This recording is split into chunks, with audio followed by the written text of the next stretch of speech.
asalaamaaleykum mbokk yi asalaamaaleykum ginnaaw bu ñu sante yàlla julli si yonentam bi tedd bi sallallahu alayhi wa sallam ñu leen di nuyu leen ñaanal jàmm di ñaan yàlla dolli wér dolli tawfeex dolli jàmm si réew mi temps yi nag maa ngi dégg coow loolu xale yi coow si affaire Jibi Gueye Ndiaye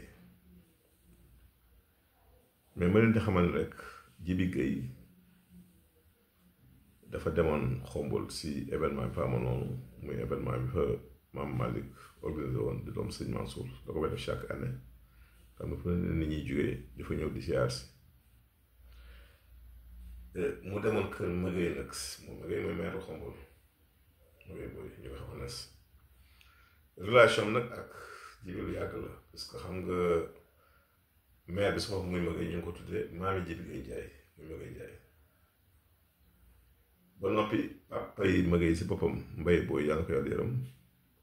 tuddee doom maami Ousmane Sonko diw lay Sonko kon xam nga diggante boobu tax la bu yàgg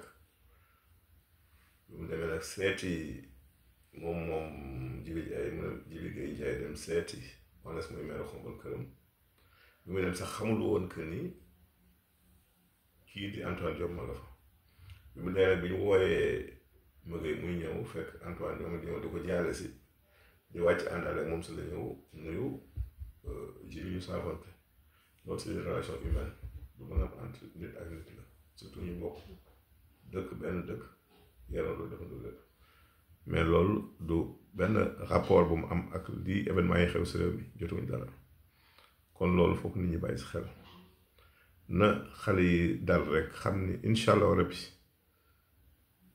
Sonko xam na li tax nit ñi fal ko te du wàcc yoon woowu coow le nag bari na xam nga nit ñi moom bu Sonko waxee ñu ne wax na bu nee tekk ñu gën a tey jaaxle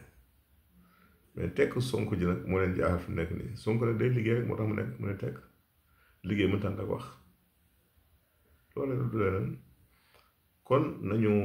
di ñaan rek jàmm te yéeneenti jàmm te bàyyi nag aussi histoire ñuy inventé lu neen ko si dégg maa ngi dégg ñu naan événement bi affaire bu yàgg la ak ay montage yëpp amul du montage événement bu bees la xomb la xew fan yi yàggul si ñaanu googu fa sëñ bi di Maam Malick si organisé woon fan yi kon li laa doon leeral di wax ni Jibi c'est un homme intègre Jibi Gueye Ndiaye man xam naa ko amul benn problème ku oyof la def nit ñi la Jibi man ma wàccal jabar sama ñaareel soxna moom moo ko wàcce fii sama kër gi kon yàgg nañ xam nga bu baax kon ngeen rafet jot rek Jibi sera toujours un patriote yàlla na yàlla dëgëral taxawaayam dëgëral taxawaay Sénégal yëpp jërëjëf